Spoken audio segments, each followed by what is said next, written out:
Ladies and gentlemen, today we delve into a narrative that would make even the most seasoned analyst pause. Picture the current political landscape as a complex, strategic operation.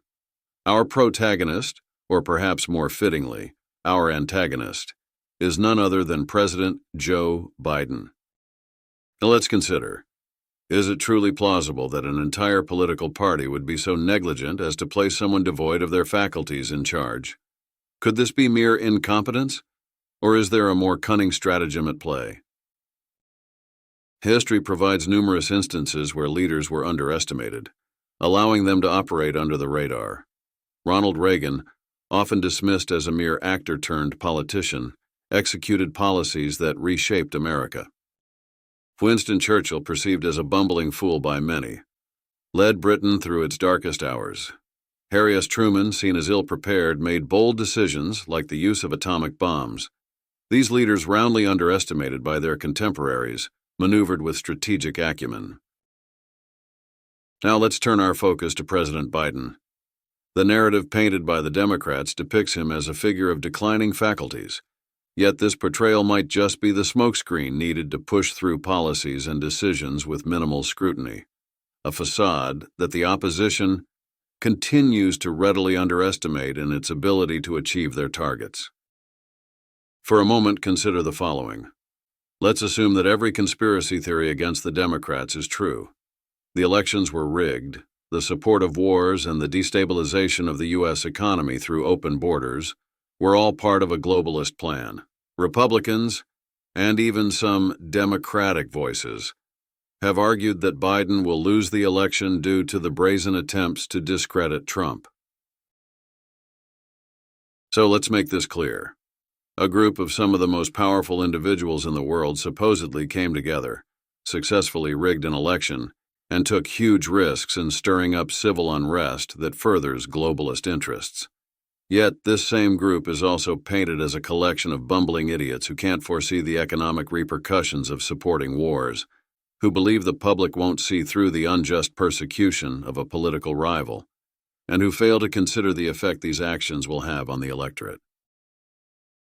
In the realm of psychology, the phenomenon whereby individuals resist accepting information that undermines their trust in fundamental societal structures, such as government, is often referred to as cognitive dissonance. Cognitive dissonance, first introduced by Leon Festinger in 1957, describes the mental discomfort experienced when holding two or more contradictory beliefs, values, or attitudes. This discomfort often leads to a rejection or rationalization of new information that conflicts with established beliefs. Governments and powerful entities frequently exploit this psychological mechanism. By carefully crafting narratives that align with the public's existing beliefs and values, they mitigate the risk of cognitive dissonance, thereby maintaining social order and stability. When faced with potentially destabilizing revelations such as election rigging or hidden agendas, the public's inherent need to preserve cognitive consistency often leads them to dismiss such claims as implausible or to rationalize them in ways that do not threaten their overarching trust in the system. This psychological resistance is further reinforced by the concept of confirmation bias, wherein individuals favor information that confirms their pre-existing beliefs while disregarding evidence to the contrary. Confirmation bias interacts with cognitive dissonance to create a powerful barrier against the acceptance of unsettling truths. For instance, the portrayal of President Biden as a figure of declining faculties fits a familiar and non-threatening narrative for many, making it easier for the public to accept and dismiss more complex and potentially disturbing alternative explanations. Additionally, the just world hypothesis plays a crucial role in this context. This cognitive bias leads people to believe that the world is inherently fair and that individuals get what they deserve. Accepting that trusted government officials could be complicit in significant deceit challenges this fundamental belief in justice and fairness, leading to its rejection. Governments leverage this bias by presenting themselves as rational and benevolent actors, thereby ensuring public compliance and trust even when engaging in controversial actions.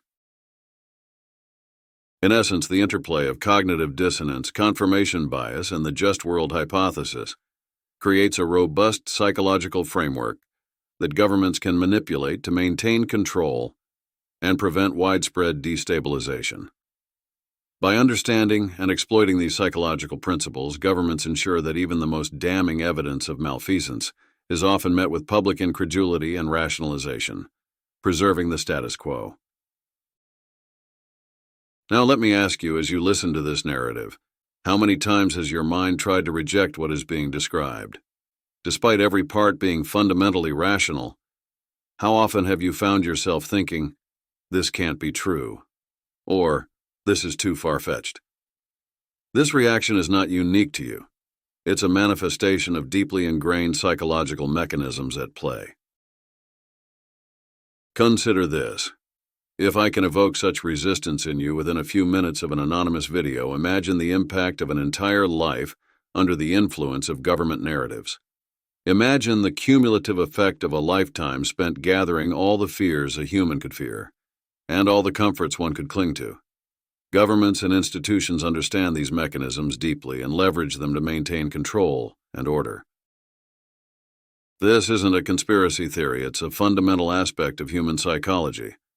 Cognitive dissonance, confirmation bias, and the just world hypothesis are all tools in the arsenal of those who shape public perception.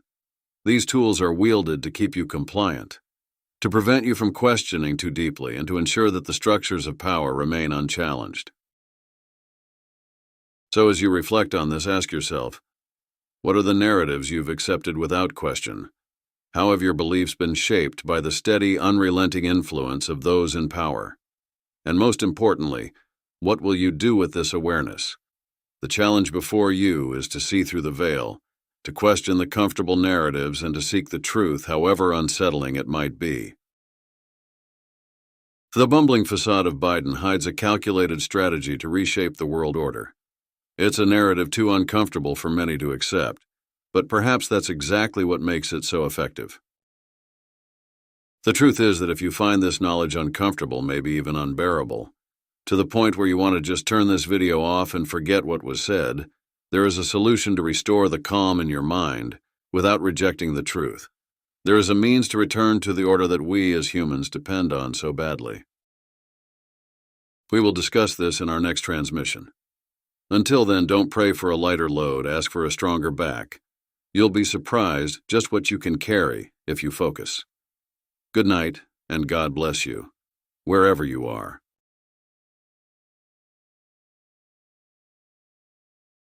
This was a transmission from the Zero Dagger Intelligence Network.